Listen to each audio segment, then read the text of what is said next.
Harka daawwattoota keenya oduu amma nu ga'e qabannee dhiyaanneerra. Qeerroon biyya England magaalaa London jiraatan imbaasii Ethiopia deemanii alaabaa Ethiopia buusanii alaabaa adda bilisummaa Oromoo fannifamaniiru. Viidiyoo isaa fi interview Dr. Awal Kasim Jazeera faana go'e qabannee dhiyaanneerra nu wajjiniin ta'a.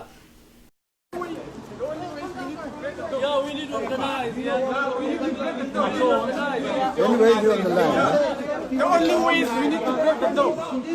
Where's the organizer? Where's Jimmy? The organizer. No, nothing. Yeah. The only way is we need to break the door. Nurabusa naftanya nurabusa. Hi. Nurabusa naftanya nurabusa. Hi. Nurabusa naftanya nurabusa. Alawa orang alawa. Naftanya nurabusa. Hi. We'll leave. Motherfucker, get down! Announce labor.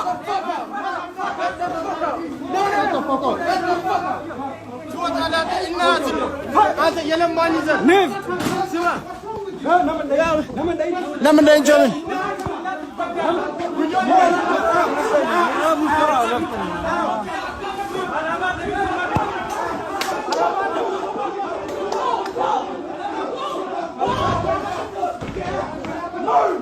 Fucking move now!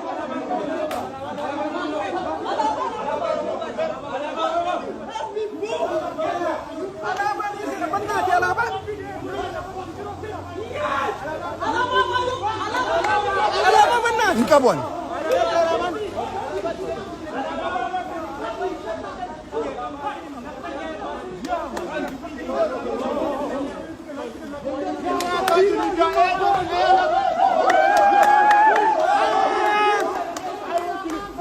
Embassy London UK keessatti alaabaa buusuuf laalan.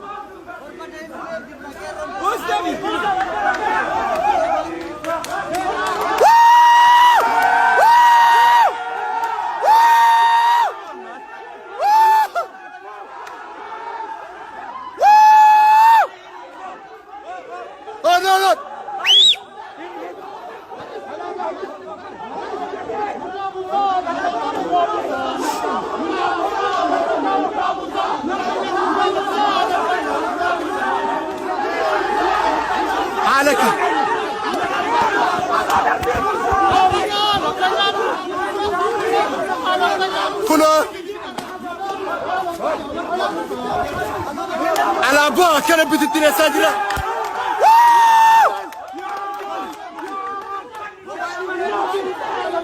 Sama እየታየ ነው። እሺ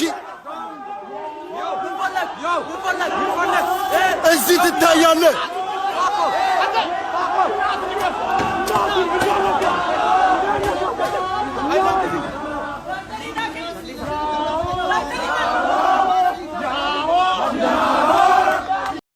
Is an associate professor of law at Keele University in Staffordshire and an expert in Ethiopia and the Horn of Africa. He joins us now via Skype. Sir, thank you so much for joining us here on Al Jazeera.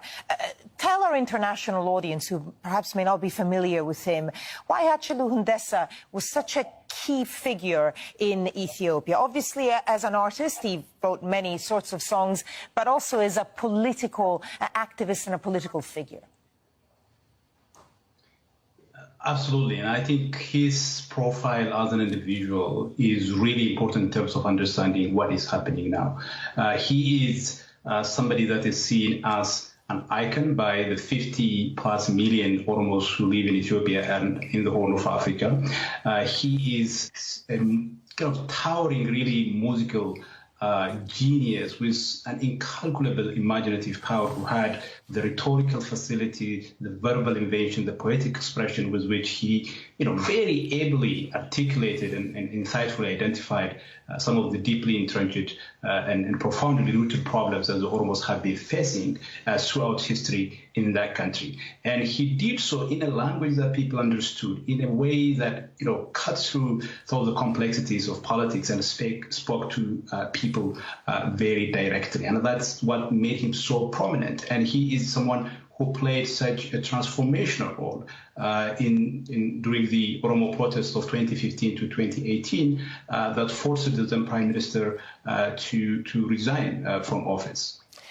So in light of all of that and his key position, I guess, in Ethiopian culture and society, how likely is it that his death, and we still don't know, who might be behind it, and we are waiting for an investigation, but how likely is it, do you think, to destabilize Ethiopia, which is currently going through quite a tenuous moment anyway?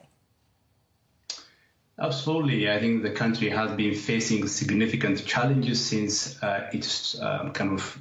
since it started the process of transition.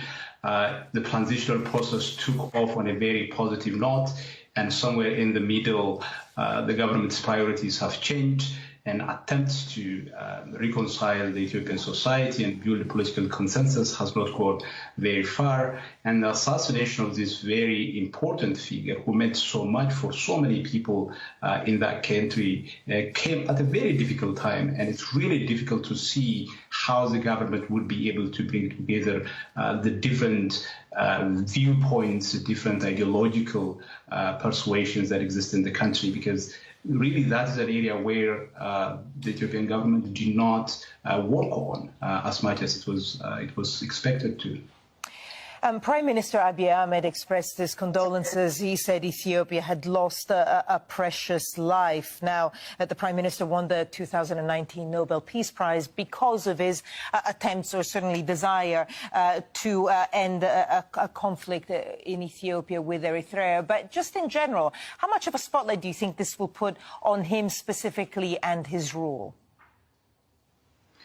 I think being a Nobel laureate and all the accolade around it comes with responsibility. So when you find yourself in such a difficult political situation, and when you are expected to make the right kind of call, and when you fail to do that, of course the spotlight is going to be on you. But most importantly, apart from kind of public relations side of it, the internal rift within the Ethiopian society, the cleavages, the fault lines are deepening, and that is going to be extremely problematic unless the Prime Minister and his government take a very active step immediately. Well, there have been reports the Prime Minister has said they're expecting a full investigation into the killing of Hachalu Hundessa, something that, of course, Al Jazeera will be following here. For the moment, Awol Allo, Associate Professor of Law at Keele University and an expert on Ethiopia and the Horn of Africa, thank you. Well, there are reports of deaths in Ethiopia amid protests after a popular singer known for his politically themed songs was shot dead. Thousands of fans followed Hachalu Hundessa's casket to protest his killing. The police are investigating what happened to the musician, who's known for songs about the rights of the Oromo people. Now, the Oromo are Ethiopia's largest ethnic group, but they've often complained about discrimination. Hundessa last week criticized Ethiopia's leadership. Well, that was in an interview to a media network that's owned by prominent government critic Jawar Mohammed, who's now been reportedly arrested. Mohammed's TV station says he was detained after his bodyguards faced off with federal police. Local media say his security team had refused orders to disarm Ababa. But the spokesman for the federal police denies that Mohammed was detained. Now, Prime Minister Abiy Ahmed is calling for calm. Well, right now we can speak to Tsedale Lema. She's the editor-in-chief of the Ada Standard, and she joins us now via Skype from Frankfurt. Tsedale, there are clearly some complex dynamics at play here, and I want to start with Hachalu's legacy. He was an Oromo icon. Can you give us a sense of where he sat within both Ethiopia's political and cultural scene? Thanks for having me. Yes, he is an icon. He's loved across not only by the Oromos, but also the other people of Ethiopia. He lives behind a legacy, an embodiment of the Oromo people's struggle for equality and justice in that country. He came to prominence during the protest, which you've been covering, the 4 years protest by the Oromo, which ushered in the current prime minister to his position now, because Hachalu was the melodic part of the struggle. When people were out on the street being shot at, being killed, he comforted the Oromo people with his song of revolution, with his song of love, and with his song of resistance to the system that really oppressed the people and led them into the streets. So he leaves behind a legacy of a man that, as I said in my Twitter, he's the institution of the conscience of the Oromo people. So it's a very he's a figure larger than life, and it's very difficult for everyone to comprehend, but not only for the Oromo, but across the board as well, because he's also a singer for romantic songs. He's not just a resistance singer. So it's a big legacy that he leaves behind. So, Dali, as you say, so many of his songs were about the marginalization of the Oromo people, and they were used in protest of previous regimes. Now, I believe the current Prime Minister, Abiy Ahmed, is Oromo himself, but he's also facing some political tensions of his own. Can you talk us through some of the dynamics here? Well, initially there has been a lot of excitement. The Prime Minister has a wide range of acceptance by everyone. But that has been, depleting as we go by. 2 years down the line, a lot of critics are rising against the Prime Minister, the way he handled the transition, the way he, was not willing to discuss with opposition, to have a genuine dialogue, as many were calling for it. But the icing on the cake came when he, as many refer to it unconstitutionally, had the Parliament and the upper house approve the extension of his time in office because of COVID. And that was raising a lot of anger, a lot of frustration among a lot, because people wanted him to have a dialogue with the opposition, with the civil society organizations, instead of just having a parliament that is 100% controlled by his own party, rubber stamp an extension of power in the office. So this was raising a lot of eyebrows, not only among the Oromo, but also others. And the people don't know how long this is going to last, because the parliament is now going to tell us when the COVID is going to be over, when it's safe for the Ethiopian people to have an election. So this coming from a prime minister who said, he would help the country transition into a democratic system, whereas many saw it as a return to authoritarianism. So Hachalu had an interview last week in which he, directly criticized the way the prime minister was handling the reform, but also he was his outspoken usual self in this interview, challenging the status quo, challenging the structural, historical hegemony in that country, which he has been doing it for years and years. So he has been challenging, for example, the legacy of Menelik II, in which many other Ethiopians passionately speak about.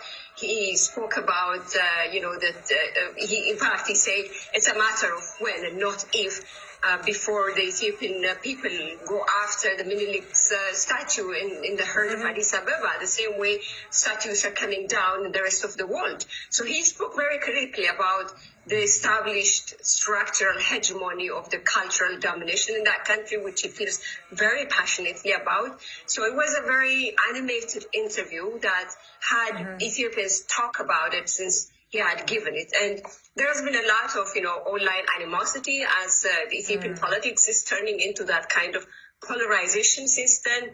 He also spoke in that interview that he received constant death threats in Addis, on the streets of Addis. So he said that in that interview as well. So many things are open for interpretation as we speak now, and we would have to wait and see if the police is going to have a genuine investigation into the killing. Sure, and we'll be bringing you